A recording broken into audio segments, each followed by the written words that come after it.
you won't believe this, but after sleeping through the last 2 episodes of Raw, this one was actually good and actually eventful.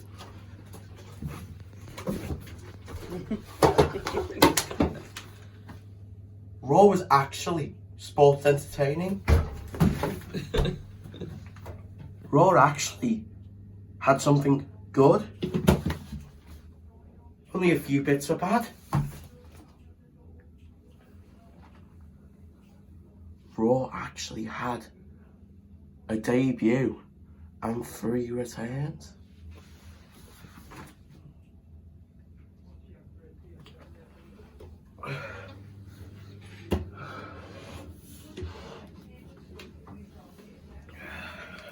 Oh God, I can't even get up. Oh my God. Right, going off my jokes. Before I get into this video, I'm quite ill at the minute, so if I cough or snuffle or something like that, I apologise, but I've just got a really bad hay fever at the minute. So if I sound a bit or, you know, as you might say, I might look like I've not slept about 5 days and everything. You know, if like, you know what I mean? I'm just letting you know now if I'm doing stuff and I'm getting, why do you look like someone who hasn't slept in 5 days? In me comments, or if not that, then how come you keep coughing all the time? And it's a prime example, right? And that wasn't like false, by the way. Anyways, though, into the amazing Raw review. Oh my God. By the way, also, we're back in the bathroom. Right, so we kicked off. It's going to be very weird to do this. AJ and Omos. Again. The back. I mean, good Lord. It was literally nuts, is what it is. I can't believe they're actually alive. And everything. AJ was talking about Omos destroying the New Day and everything. And just before the New Day came out, he said, but I've got one main question for you. Have you missed us? As I'm screaming into my telly. Yes! Yes, we did! And New Day were coming out. They were doing their typical shtick, jokes and everything. And Moss was like, I'm getting fed up with this jokes. Get in the ring and I'm going to smash your heads in. And you won't going to be laughing again. Because fight. Ooh. So we had the match. And then we also had the New Day. Going to become the new tag team champions. And we got the match. Now this is actually quite cool, right? Because basically AJ started it with Xavier. And then he was like, just tagged him in. And Xavier was like,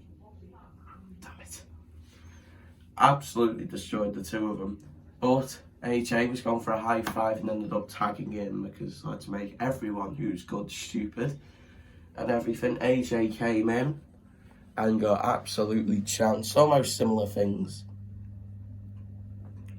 towards WrestleMania and everything. Then he tagged in Omos, killed everybody. Hurry up. Thank you. Then AJ done, I think, the new finishing move where he hops on Omos' shoulders with the phenomenal forearm. Hits Xavier, 1, 2, 3, and they retain the titles. Oh, wow. Beautiful. If I'm going to give a moment to this, it's going to get a good moment. It's positive. It's a nice thing to sell. This is one of the bad things on Raw at the minute. Charlotte Flair Yeah, it was good for Charlotte. taking on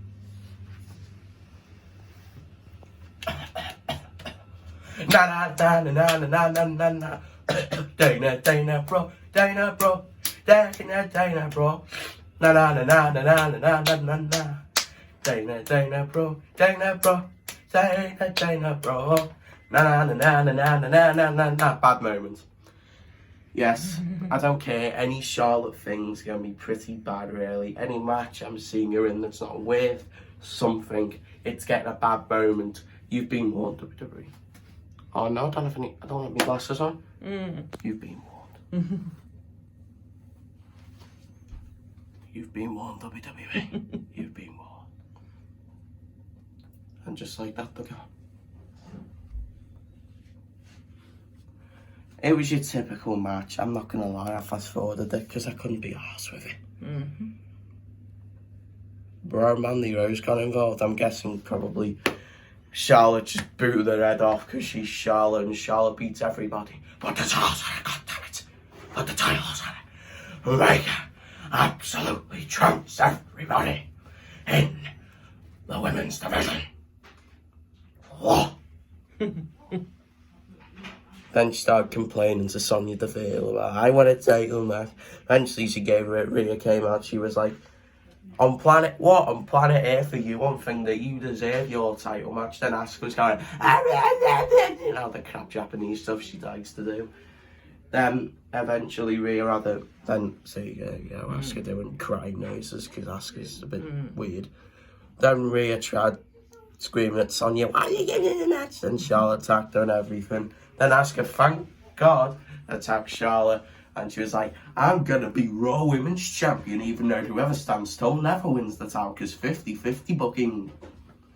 By the way, I think we've missed it. I've just got to mention it.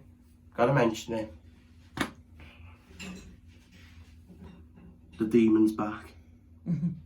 The worst women's wrestler of all time is back. I know I'm not meaning Nia Jax Jr. I know I'm not meaning Ric Flair's back.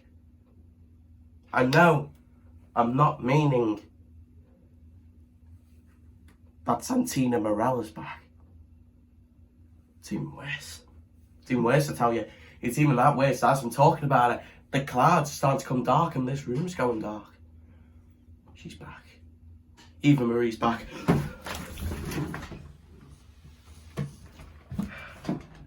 Thought she'd gone. Thought we were never going to see a stupid redhead again. But she's actually dyed her hair again. Oh.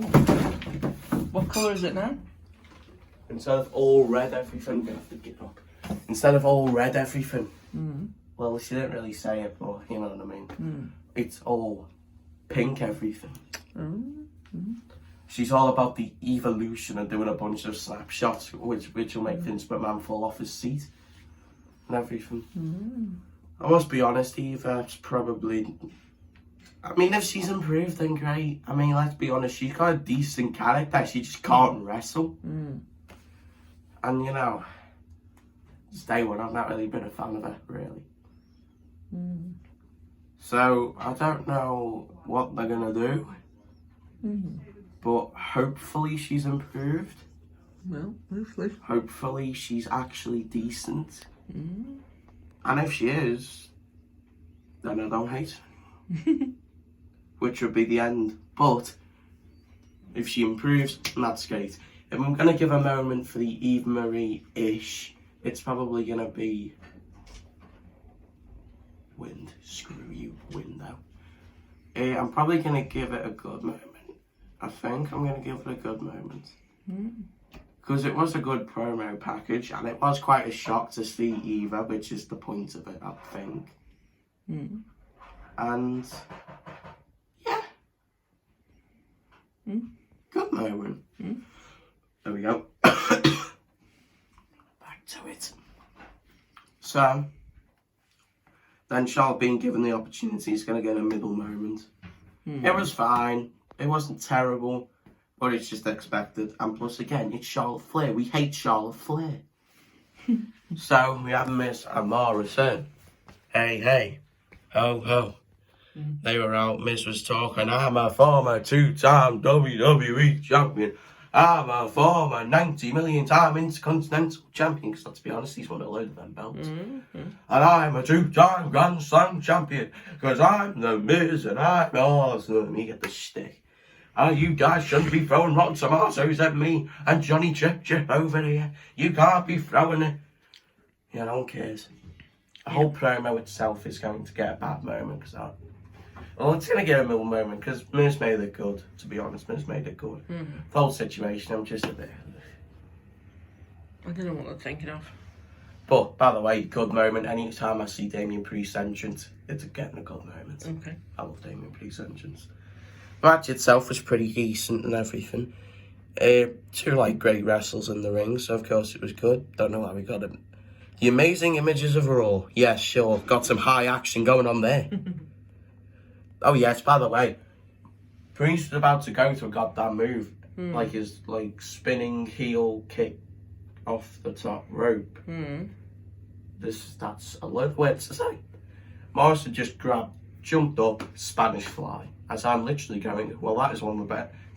I've had as much fun on Raw in them last few seconds than I have in the past 2 whole episodes. Then Miz got involved. Morrison had a roll up in, and he was like, "Oh, why are you costing me?" Because everyone's going to get distracted with these sort of things. Then Priest slapped between the two heads. Slap between the head. It's evening in the UK. I'm ill. Anyway, so Priest won with the hit the lights, even though I prefer it being called the Reckoning. And considering Reckoning's gone, just call it the Reckoning. Please. Yeah. And Morrison was like, "You cost me, man, you cost me." And everything.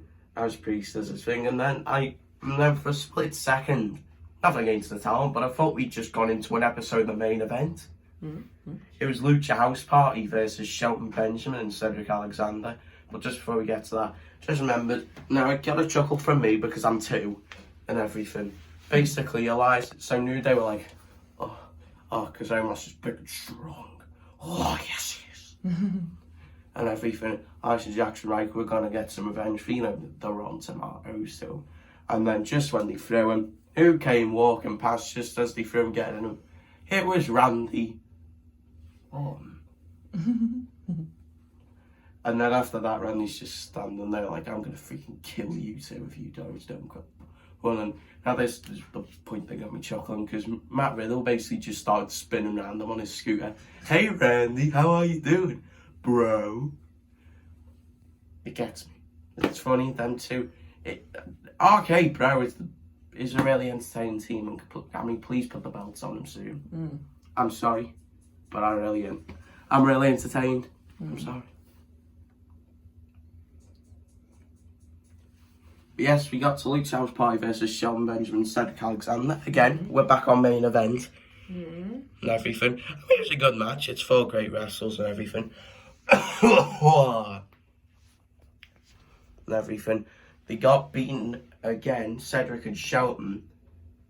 And again, bad moment. Anytime these two are losing and being mistreated, it's getting a bad moment. At me all you want. Also, Priest versus Morrison is getting a good moment, by the way. But yes, please treat them like they should be treated. And everything. Then they got the victory and everything. And then Cedric was like, Shelton, you lost it again. We were at the top of the hair business. We were all tag team champions, and now you've lost it all. It wasn't me. Wait, what did he say again? It wasn't us.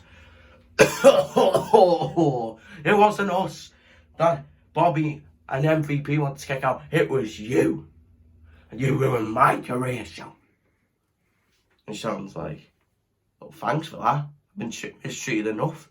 Now I've not got a friend.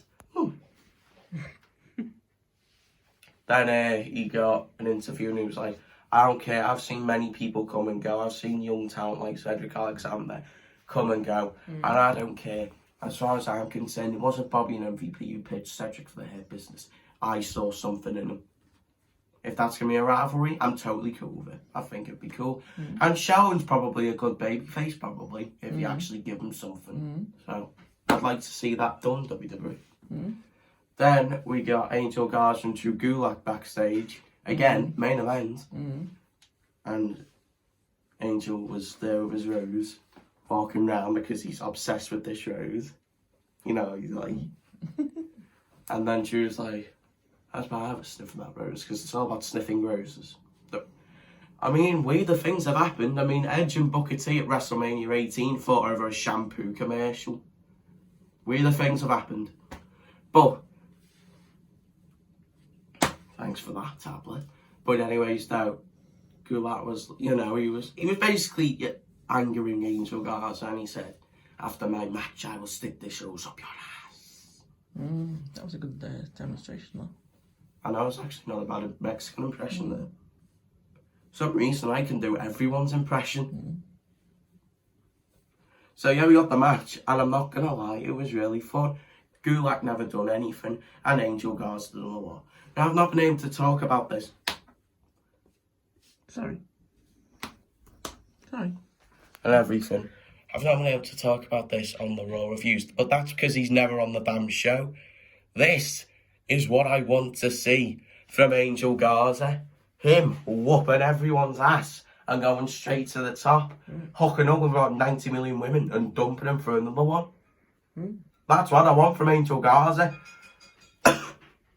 Not him being gone for months and then going, hey, now, here's my rose. And just wandering off for the rest of the show. I want that. I want him beating up people and being an absolute hypocrite that just will do anything to hook up with a woman to then break up with her to go with another one. That's what I want from my man Garza. But anyways, though, he literally did the greatest thing ever. Stuff the rose, put it up Gulak's bum. Like you said. Oh, come on, I almost said network then. Come on, WWE.com, wait me. They're not going to show him kicking the rose up his arse. Have they not shown it? No. I do not agree with these images. But anyway, so he put it down his bum and just kicked it up his ass. And everything, as I'm literally going, that is exactly what we should be doing. And you can at me all you want, but it's getting a good moment. Maybe a main event match, I understand both men are pretty much jobbers. But I don't care. Any spotlight for my boy Angel Garza, and I'm totally cool with it. Particularly when he's virtually destroyed Drew Gulak and putting his personality at the end of it in, kicking the rose up his arse. Good moment. Good moment.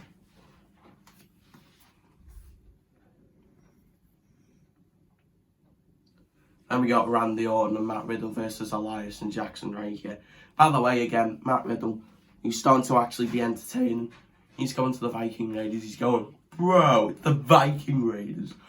Knowing the NFL, who would you team up with, the Vikings or the Raiders? And then he's like, we're Vikings and we raid.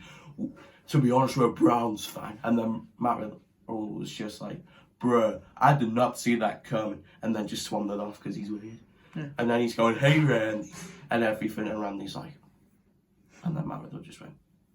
But it's then funny because Randy Orton's all this serious, and then Matt Riddle's coming down like it's the happiest day of his damn life. Yeah.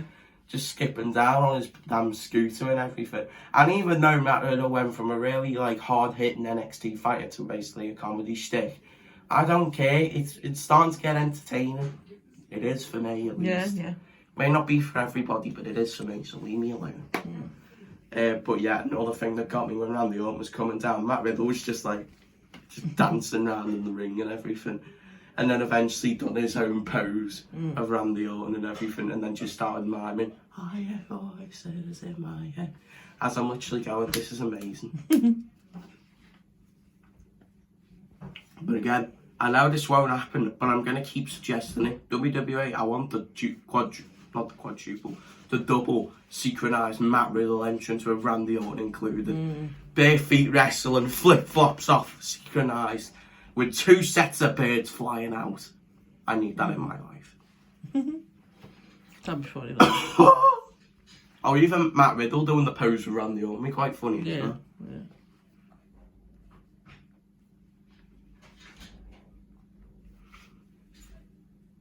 I completely forgot that move happened. But yeah, that looks brutal. But yeah, Elias and Jackson Ryker. To be honest, this was actually the best match I've ever seen Jackson Ryker be a part of. It was really good.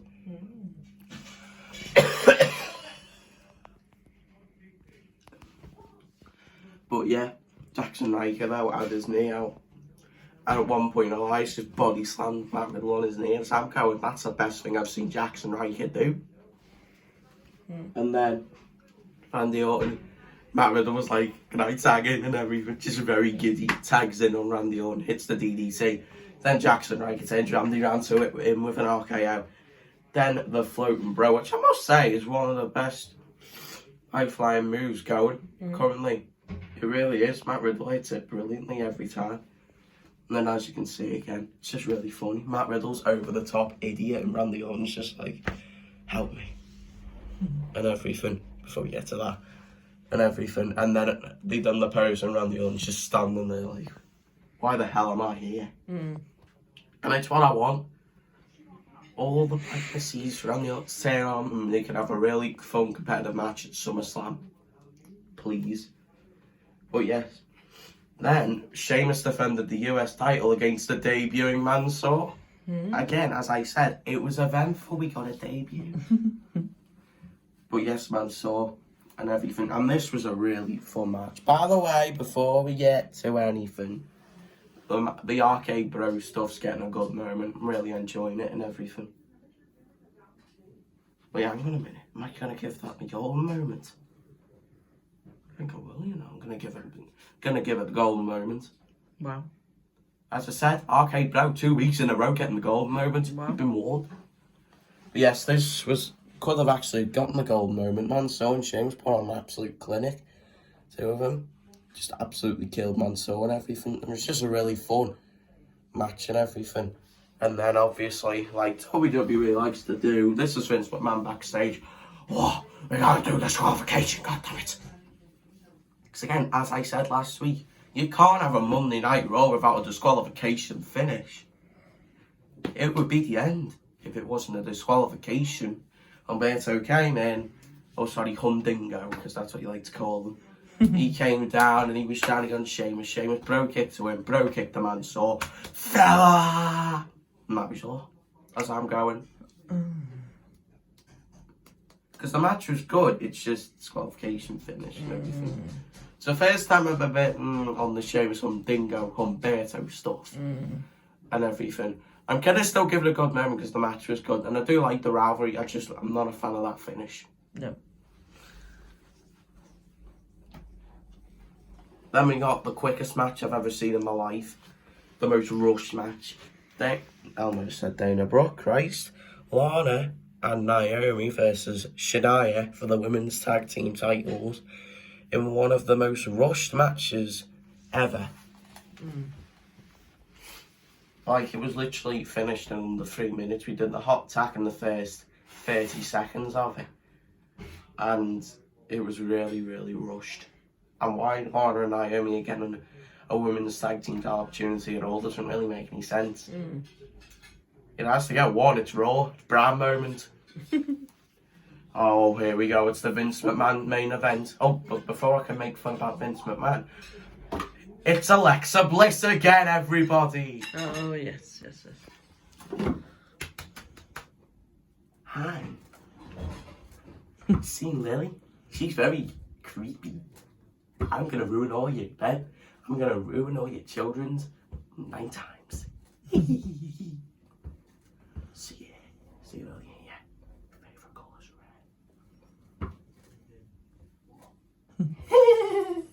red. Run. Sums up every single Alexa Bliss promo again on Monday Night Raw. Yeah. Really does. And then we got to the Vince McMahon dream match of the night. Whoa. Braun Strowman versus Bobby Lashley. 2 big, sweaty men. Whoa. 2 big, meaty men. This makes me... Whoa.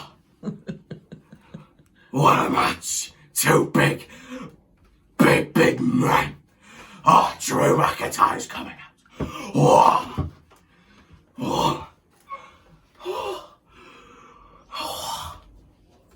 Is that a tie-up? Whoa. 2 big, bull men slapping. Oh, 10 tons of big 5 meaty steaks of each other's chest. Whoa. Whoa, that's 5 stars. Whoa. Vince McMahon backstage, everybody. Mm. So getting into the match after I've just made my throat sore again. Thanks again, Vince. So we got the match. And I will be honest, this was actually a pretty decent scrap. Braun and Lashley had a better match than what they did back on the Raw before Bobby's coronation as WWE champion and everything.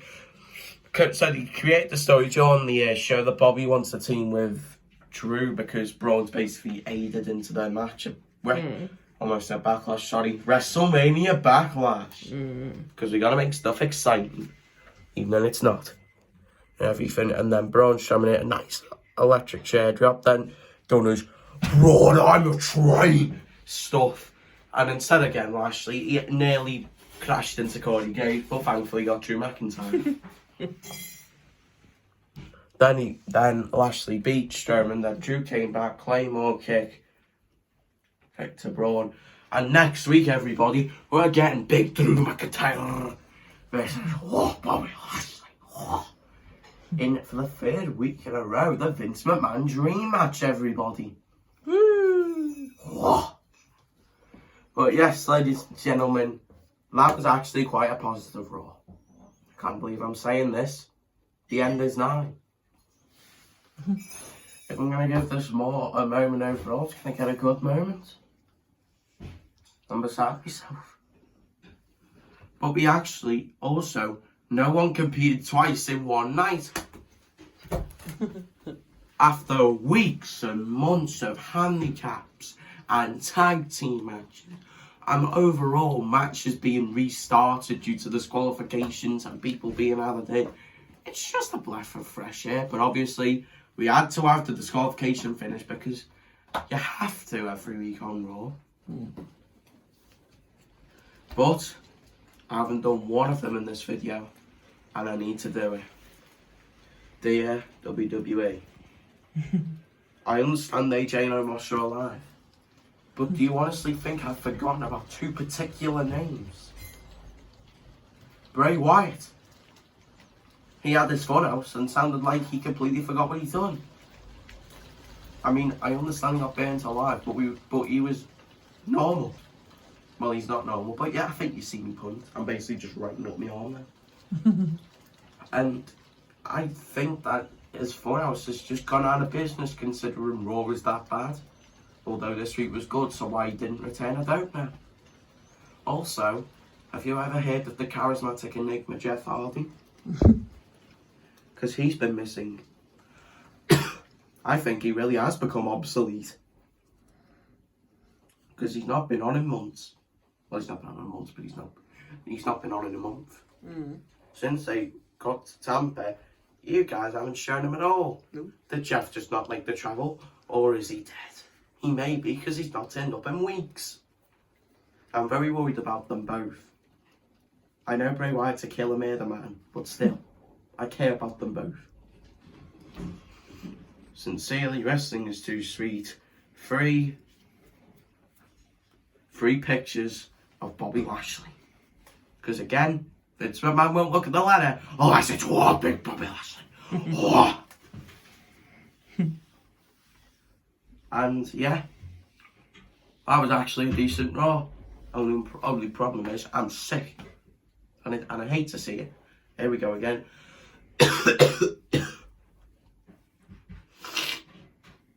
Don't forget to like the video, subscribe to this channel. I'm trying my best to upload for y'all, so please support me. Well, at least, support the channel. If you want to put in a comment and try and start a conversation, I'm totally cool with it. Half the time I have nothing to do with my life until Raw comes on, and even then I'm falling asleep for some reason. And I don't know why. Maybe it's all meaty men in the main event. But moving on, you can start a conversation. Then you can also punch, super kick, sit on the bell icon, stuck a rose up its arse and kick the bell icon open. So you never miss another video. Very helpful, ain't it? Never get to miss an upload. And ladies and gentlemen, from camerawoman, me, my sickness. And Vince McMahon, oh, we all give you a nice 2 sweet. Oh, Bobby Lashley, I need to see some. Oh.